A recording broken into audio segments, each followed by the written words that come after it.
Ceci, chers téléspectateurs, sera peut-être l'unique fois de votre vie où vous aurez l'occasion d'entendre une information non censurée. Ce que j'ai à vous dire est très important. J'ai dû tuer beaucoup de monde et je serai moi-même tué pour vous transmettre ce message. J'ai dû prendre la décision de faire passer votre intérêt avant ma propre vie. Je le fais d'abord pour vous. Pour que vous vous réveilliez et que vous changiez. Mais avant de vous dire ce que j'attends de vous, je vais vous donner les faits. Et ce sont vraiment les faits. La NSA enregistre tous les coups de fil, les emails, les textos sur la Terre, les gens comme Snowden ou Assange qui nous donnent les infos nécessaires pour protéger la démocratie sont traqués et persécutés par le gouvernement des États-Unis. Ce gouvernement a été fondé par les riches. Il aime maintenir le peuple dans le noir, dans l'ignorance, à un niveau intellectuel infantile. Il s'assure que le peuple est occupé à faire de l'argent pour survivre, qu'il s'occupe de sa famille, de sa maison, de son jardin, et ils veulent faire croire aux gens qu'ils sont libres, qu'ils ont le choix de faire ce qu'ils veulent. Mais ils ne peuvent pas. Les personnes qui vous représentent sont payées pour que vous restiez dans votre bêtise, dans votre petit monde bien fermé sur lui-même. Comment se fait-il qu'il n'y ait pas de législation sur les armes à feu alors qu'il y a un massacre tous les mois? Aux États-Unis, il y a 11 000 morts par arme à feu tous les ans. En Angleterre, seulement 300. Pourquoi? Parce qu'en Angleterre, ils n'ont pas d'armes. Les gens ne possèdent pas d'armes. Point à la ligne. Ce que j'ai fait par le passé et ce que je suis en train de faire n'est qu'une conséquence de l'absence de législation. On ne vérifie même pas les antécédents des clients pour savoir s'ils ont un passé criminel. Simplement parce que 50% des sénateurs sont payés par les marchands d'armes. Alors réveillez-vous. L'assurance maladie. Elle bénéficierait à 90% de la population américaine. Pour faire simple, tous les pays développés l'ont déjà. Et presque 50% des Américains sont contre. Parce que le lavage de cerveau médiatique fonctionne à merveille. La guerre en Irak était criminelle. Bush, Cheney et Rumsfeld ont menti aux Nations Unies et au reste du monde. Saddam n'avait pas d'armes de destruction massive et n'avait rien à voir avec Al-Qaïda. Nous savons que nos amis saoudiens ont financé les attaques du 11 septembre. Mais à cause de leur pétrole, nous ne faisons rien contre eux. À la place, nous avons envoyé nos soldats se faire tuer dans des pays qui n'ont rien à voir avec le terrorisme intérieur. Pourquoi Obama n'a pas fait juger le gouvernement Bush? Bush a coûté des centaines de milliards aux contribuables et a commis des crimes de guerre. Pourquoi Obama n'a-t-il entrepris aucune action en justice? Parce qu'ils sont tous les deux membres du même club. Il y a eu plus d'immigrés renvoyés sous son gouvernement que sous n'importe quelle autre présidence. Pourquoi n'a-t-il pas fermé Guantanamo, où des prisonniers sont enfermés sans avoir eu droit à aucun procès, sans aucune preuve depuis maintenant 13 ans? Il n'a pas mis son veto à l'approvisionnement des détenus dans le National Defense Authorization Act, ce qui en clair permet la détention infinie et sans procès, américains y compris. Nous avons une crise constitutionnelle aux États-Unis. Nous avons un État voyou, un État qui viole toutes les lois internationales, qui viole la Magna Carta, charte qui définit depuis 800 ans ce que nous appelons justice. Obama devrait être jugé pour ça et il devrait aller en prison. Les prisons, justement. Aux États-Unis, nous sommes 5% de la population mondiale et nous avons 25% de la population carcérale mondiale. Les gens vont en prison pour 10 grammes de cocaïne. La moitié des prisonniers est enfermée pour détention de drogue et la très grande majorité est noire. Pourquoi cette situation absurde reste inchangée? Je vais vous le dire. Parce que Washington reçoit de l'argent du lobby des prisons pour que ça bouge pas. Pourquoi les pop stars, les célébrités, les courtiers, tous les gens pleins de fric qui se gavent de coke et d'exta à longueur de journée vont jamais en prison? Parce que quand vous êtes plein aux as, vous êtes au-dessus des lois. Regardez Lincoln, le film de Spielberg, et vous croirez que la guerre civile a eu lieu pour libérer les esclaves. Comme quoi le milliardaire Spielberg vous rend encore plus bête. Et ils feront en sorte de projeter le film dans les écoles, de le diffuser à la télé en boucle pour toujours. Mais la vérité, c'est que toutes les guerres ont eu lieu pour le fric et que le petit peuple doit crever parce que les élites en ont décidé ainsi. Vous regardez la télé-réalité tous les jours pour tuer le temps et vous croyez que vous êtes à la page parce que vous regardez Anderson Cooper et d'autres coquilles vides sans la moindre opinion. L'apparence est sans importance, les marques sont sans importance, les drogues sont sans importance.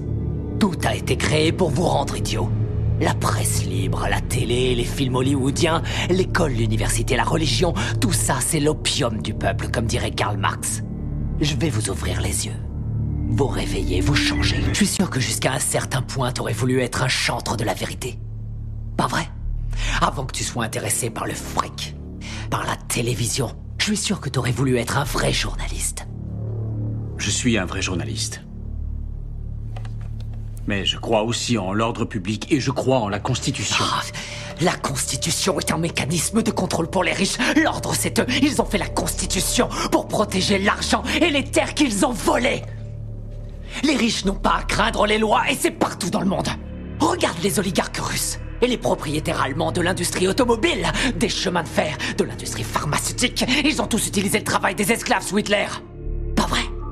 Et les propriétaires de ces entreprises sont toujours les mêmes. La couronne britannique. Pas vrai.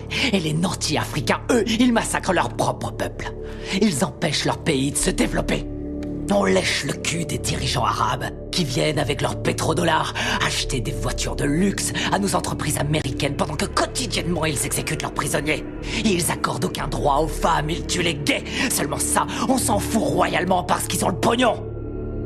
Nos grands patrons ne sont que des gangsters en costume à rayures. Ils se foutent complètement du régime des lois. Ils ont mis en place le plus sophistiqué des systèmes de sécurité intérieure de l'histoire de l'humanité. Ils ont violé les plus basiques de nos droits constitutionnels et nos libertés civiles. Ils ont détourné les ministères du gouvernement en filiales de leurs propres entreprises.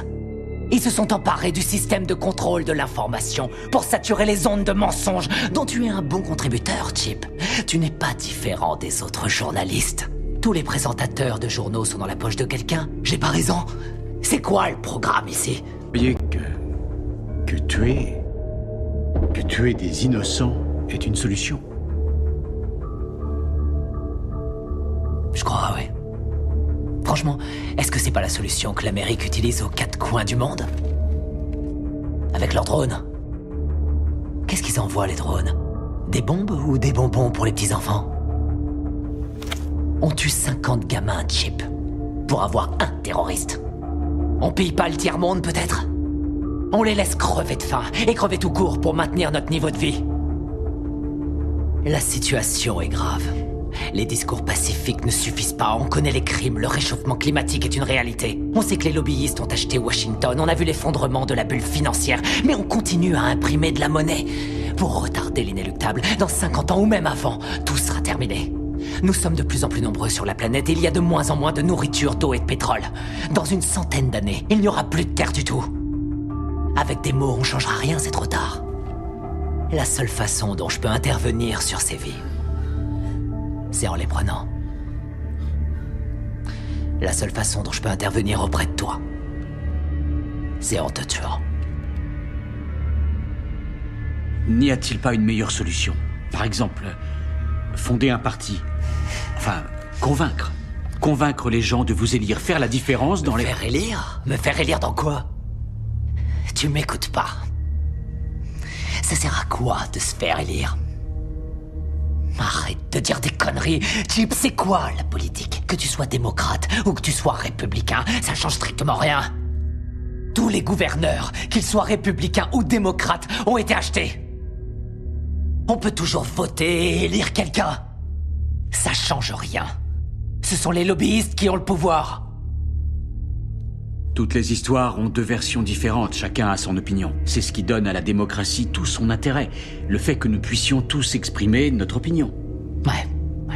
Aussi longtemps que l'expression de ces opinions ne change rien.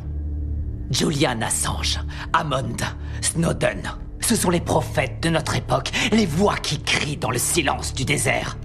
Et ce sont ceux-là que l'État s'acharne à martyriser. Notre démocratie est morte. On nous interdit de dire ce que nous pensons. À elle seule, cette interview devrait suffire à m'envoyer en prison sans jugement. Pour toujours, on va m'envoyer à Guantanamo. Ça sert plus à rien de s'exprimer. Et vous ne pensez pas pouvoir changer cet état de fait? Je peux pas. Je crois que c'est le seul moyen de faire avancer les choses. Ce que j'attends de vous, c'est que vous changiez le monde. Et ça se fera pas tout seul, ça se fera pas pacifiquement. Nous allons devoir tuer les riches. Sortez de chez vous. Prenez vos armes, allez faire sauter Washington, partez à la chasse aux milliardaires, aux patrons de banques, aux ordures, aux PDG, aux menteurs, aux gouverneurs, aux lobbyistes, aux sénateurs. Tout ça, c'est du pareil au même, il faut les pendre! Au premier arbre que vous trouverez, nous devons faire le ménage, tout rendre propre. Nous devons repartir du début. Il nous faut une nouvelle chance. Mais je peux pas le faire seul. J'ai besoin de votre aide. J'ai besoin de vous maintenant. Je vous remercie par avance pour votre aide.